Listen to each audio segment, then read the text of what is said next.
Hello साथियों, गुरुशाला में आपका स्वागत है। मैं अजहरुज़्ज़मा डिस्ट्रिक्ट रायसेन एमपी से हूँ। आज इस वीडियो मुग़ल साम्राज्य के भाग 1 में हम भारत में मुग़ल वंश के संस्थापक बाबर के बारे में जानेंगे। बाबर का पूरा नाम ज़हीरुद्दीन मोहम्मद बाबर था।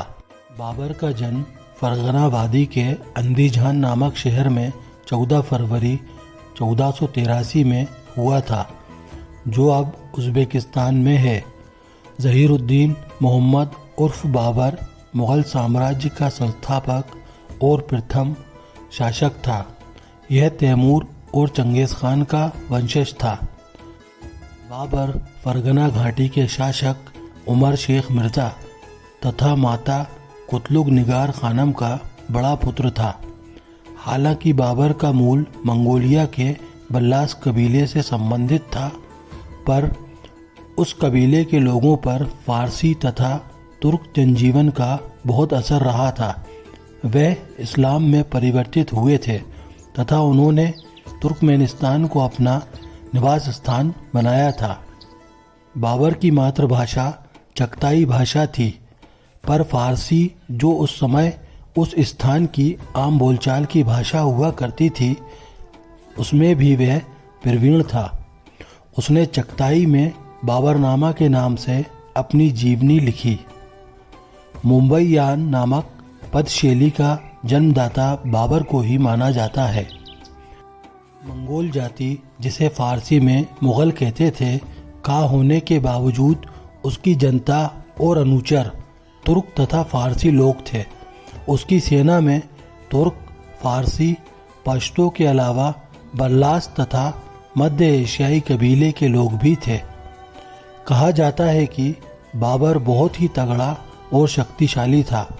ऐसा भी कहा जाता है कि केवल व्यायाम के लिए वह 2 लोगों को अपने दोनों कंधों पर लाद कर उन्नयन ढाल पर दौड़ लेता था। लोक कथाओं के अनुसार बाबर अपने राह में आने वाली सभी नदियों को तैरकर पार करता था। उसने गंगा को 2 बार तैरकर पार किया।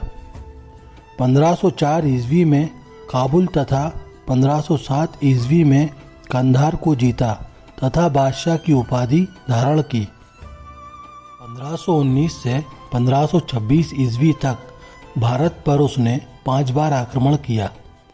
1526 में बाबर ने पानीपत के मैदान में दिल्ली सल्तनत के अंतिम सुल्तान इब्राहिम लोदी को हराकर भारत में मुग़ल साम्राज्य की नींव रखी।